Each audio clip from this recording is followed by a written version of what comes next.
لا حول ولا قوة إلا بالله العلي العظيم.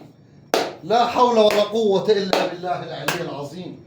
إنا لله وإنا إليه راجعون. تعبت مع النادي ده أنا يا ربي. أنا تعبت مع النادي ده يا ربي. تعبت معاهم يا ربي. تعبت علي بيمين. تعبت والله العظيم. تعبت يا ناس. يا ناس شوفونا حل، ما تسيبوناش كده. إيقاف إيه تاني والمرة دي ثلاث فترات والمبلغ تافه يا واد عمي. بس خلاص بقينا سوابق اغنيها لك. والله بقينا سوابق عم زي اديني الحقنه بسرعه ارجوكم. والله العظيم بقينا سوابق. حاجه تحرق الدم. قبل ما ادخل لك في التفاصيل واقول لك المدير الفني الجديد والجهاز المعاون واقول لك الحاجات الحلوه الوحشه بتاعت النادي الاهلي، الحلوه بتاعت النادي الاهلي اللي واخدين الدوري من امبارح وفرحانين. وحش.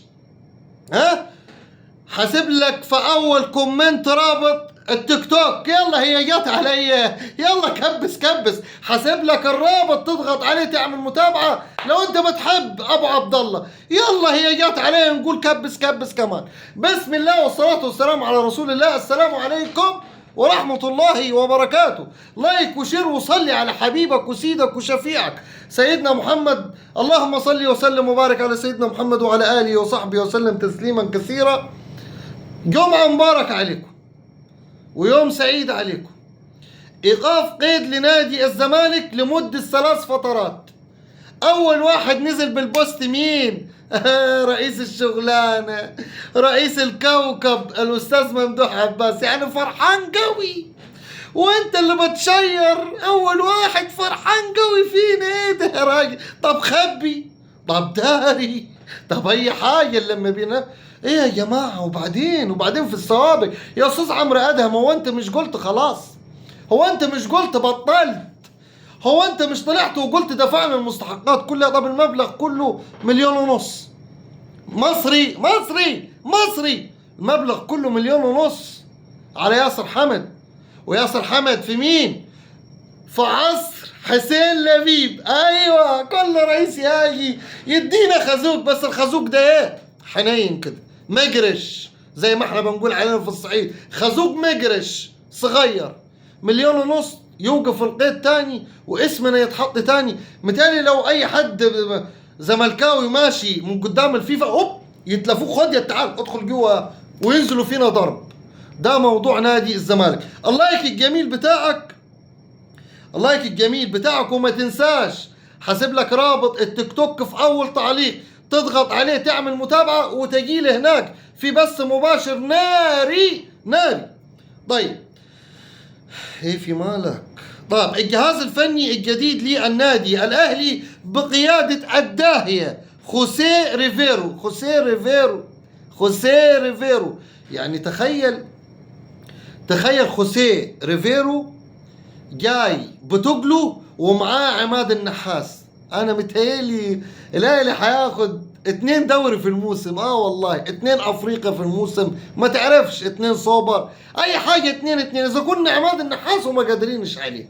والله ما كنا قادرين عليه. شيب الدوري كله وشيب بيراميدز وشيب الدنيا كلها. خوسيه ريفيرو بزائد عماد النحاس. لا دي هتبقى ضربة قاضية. يعني الجهاز الفني الجديد للنادي الاهلي بقيادة خوسيه ريفيرو. كارلوس لودار مدربا مساعدا. ميغيل بيبير مش عارف معد بدنيا. خوان خوسيه مدرب حراس. سيستيان مش عارف بوديسلي محلل اداء. بالاضافه الى استمرار العمده قاهر المماليك عماد النحاس مدربا عاما للفريق.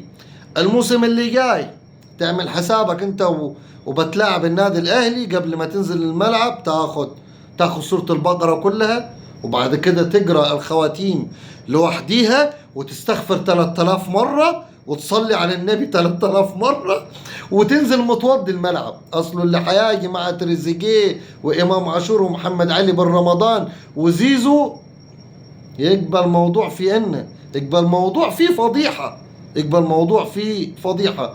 مبروك على جمهور النادي الأهلي الدوري والتتويج بالدوري، ومبروك على جمهور النادي الأهلي الكابتن عماد النحاس في استمراره في الجهاز، ومبروك على النادي الأهلي وجمهور النادي الأهلي خوسيه ريفيرو. دمتم سعداء، واشوفكم في الفيديو القادم. اوعى تنسى التيك توك، حاسب لك